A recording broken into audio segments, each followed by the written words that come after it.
Back by popular demand is the Antler indirect percussion sticks, and this short video is going to be really about everything that you want to know about how to use these, and they do come with a caveat that we'll talk about here in a short little while. But we used to make and sell a lot of these, and then we later discontinued them because folks kept breaking them, and Hunt Primitive loves to stand behind our product and we want customers to be really happy, but we found that a lot of people were misusing this tool and were subsequently breaking them, and then we were having to replace them all the time. So we finally got to the point to just say, let's just stop making them altogether. But folks kept asking for them, so we're making them again. But it does come with the caveat that with this video, we're going to teach you exactly how to use it to its highest potential, and then also teach you how to use it correctly so you don't break it. But we will not be replacing these if they're overused and broken. And also consider that all knapping tools are wearable parts, so you're eventually going to wear this down.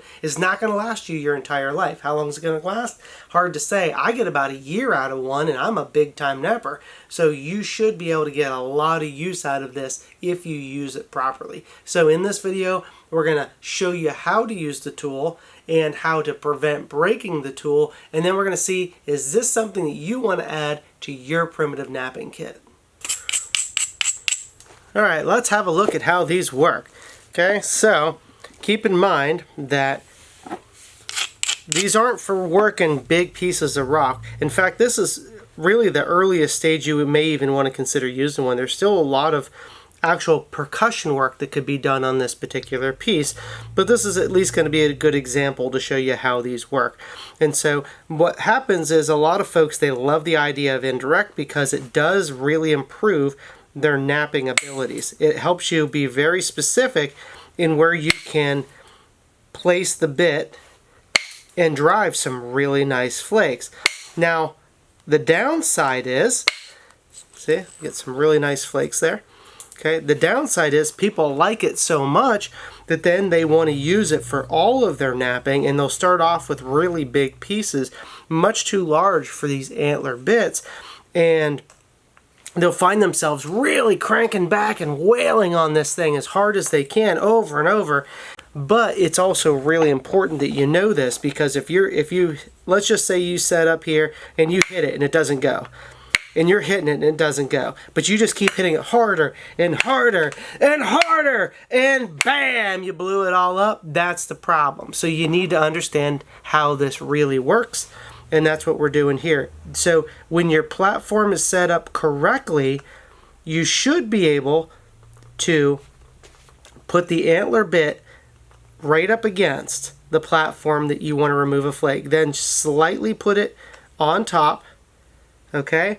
Pick up and then tilt back about 1/8 of an inch. Okay, so you see here's level. You don't want to go this way with it, okay, because it'll slide right off. So you're going to just barely, you're not going to pick it up like this, because then you're going to break it. You're going to just barely take the tip and set it up on top of the platform. You make it about as level as you can, and then tilt back, and you're going to pick up on this just a little bit so it's got a little tension. And then that's when you drive a nice flake. Okay, I'll try to catch the next one with my hand so you can see. So same thing, we're going to set it up, I'll pick up on it a little bit, tilt it just a little bit back, and a nice firm hit.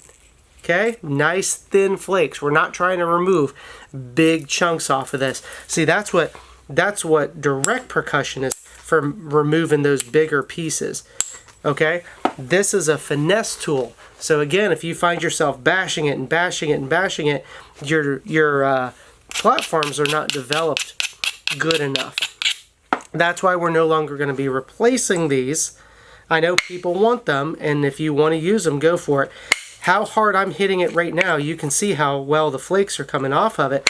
That's as hard as you should ever have to hit this tool.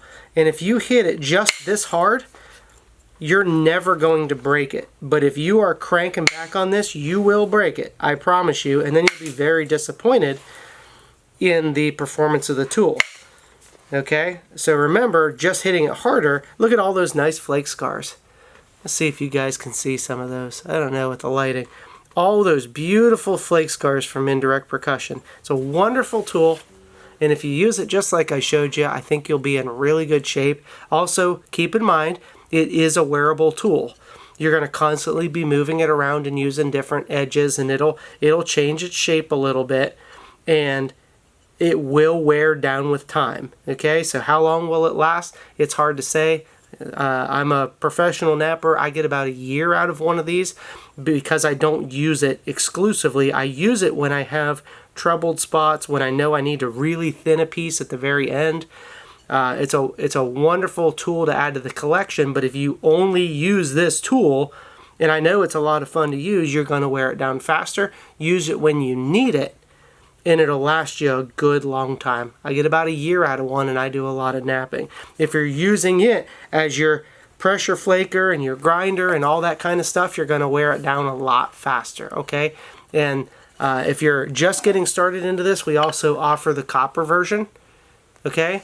You may want to, and then it's even got a bigger side, so folks that want to do that great big wail and hit stuff, use this side. Okay, that'll hold up to that abuse. If you're wanting to do some big percussion, and then this side for the copper tool is all about the finesse stuff that we just showed you. So this one here might be a good idea for you to start with if you're just getting started into indirect percussion. But if you're really into antler napping, primitive napping, this tool can really help you out a lot, so long as you use it properly. So I just wanted to let you guys know how to use it, and also that if you do break it, we're not going to be replacing it. They're all inspected, they're built by hand, pretty darn confident moving forward with it, but guys, we just can't replace them if folks just want to keep beating them up and breaking them. So I think you'll be very happy with these overall if you use them like we just showed you in this video.